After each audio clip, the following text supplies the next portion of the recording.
Okay, so we are going to work on the tomato paste. The marinara sauce for the pizza pie. So we have a 6-ounce can of tomato paste, an 8-ounce can of tomato sauce, 1 teaspoon of garlic, 1 teaspoon of oregano, 2 teaspoons of basil, and just a pinch of salt.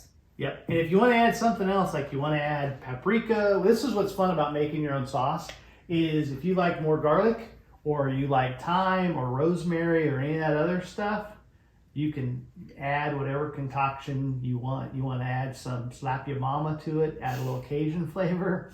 Why would you do that? Max probably will. Just to dial it up a bit. Okay. Whatever you're feeling. Okay, we've got a little bit of paste left in there. Yeah, paste's kind of hard to get out. Okay. So now that we've got the tomato in there, we need, let me grab 1 teaspoon garlic. Like you said, you can add more if you're a big garlic girly. Mm-hmm. I'm usually a big garlic girl. And about a teaspoon of oregano. Yeah, so I doubled it with the tomato paste and the tomato sauce, and I struggle with tablespoons and teaspoons. Well, I put in 2 teaspoons of it, of everything, and it was yummy. So I think that might be add more, but we're just doing the minimum. Mm-hmm. Okay, and then salt. a little bit of salt. Just a 1/4 teaspoon. So just. How do you feel about sugar? Some people add sugar to their Oh, sauce. they talked about that. We could add a little sugar. You want to add a little sugar? Yeah, let's add a little sugar. All right, add a little sugar. They do that for salsa, so probably not a bad idea.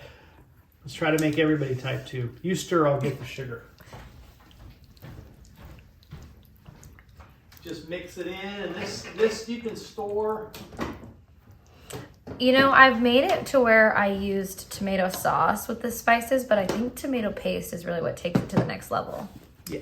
And gives it that thickness that you're looking for, so you don't have that runny sauce.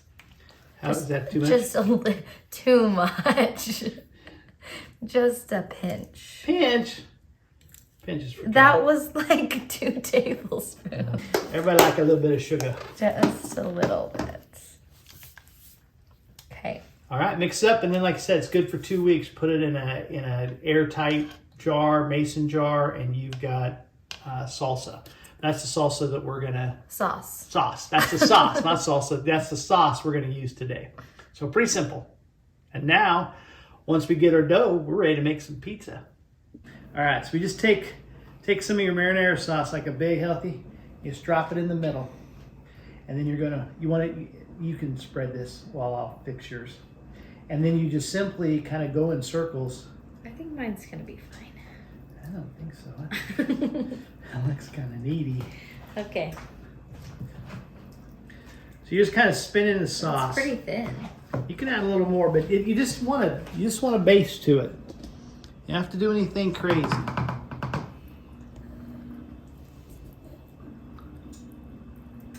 Circles, big circles. This is really leveling up our pizzas. Yeah. If you guys would see the jars of tomato sauce we used to use, amateurs. Well, what's nice about this is kind of like we said, you can tailor.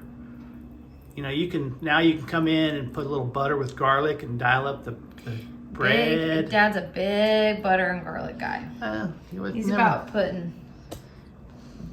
clearing the shelves of butter this holiday season. Land O'Lakes, I'm gonna be like, sponsor me. I liked you so much when I was doing fudge.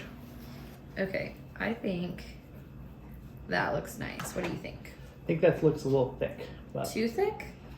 yeah, kind Really? of. That's all right. No, that's all right. Just Get some off. there you go. Good idea. Interesting. So I'm used to having a lot more. You think there's a lot more on there, but you just want a little taste. It's like putting ketchup on a hamburger. You don't want the ketchup to overwhelm the beef. Okay. Well, that's a good analogy. Noted. Mix up your own little sauce and just put it in a mason jar or a covered jar, and it should be good to go for about 2 weeks. Dial up your pizza game by making your own sauce and your own little twist to it. Anyway, enjoy. Thanks for watching.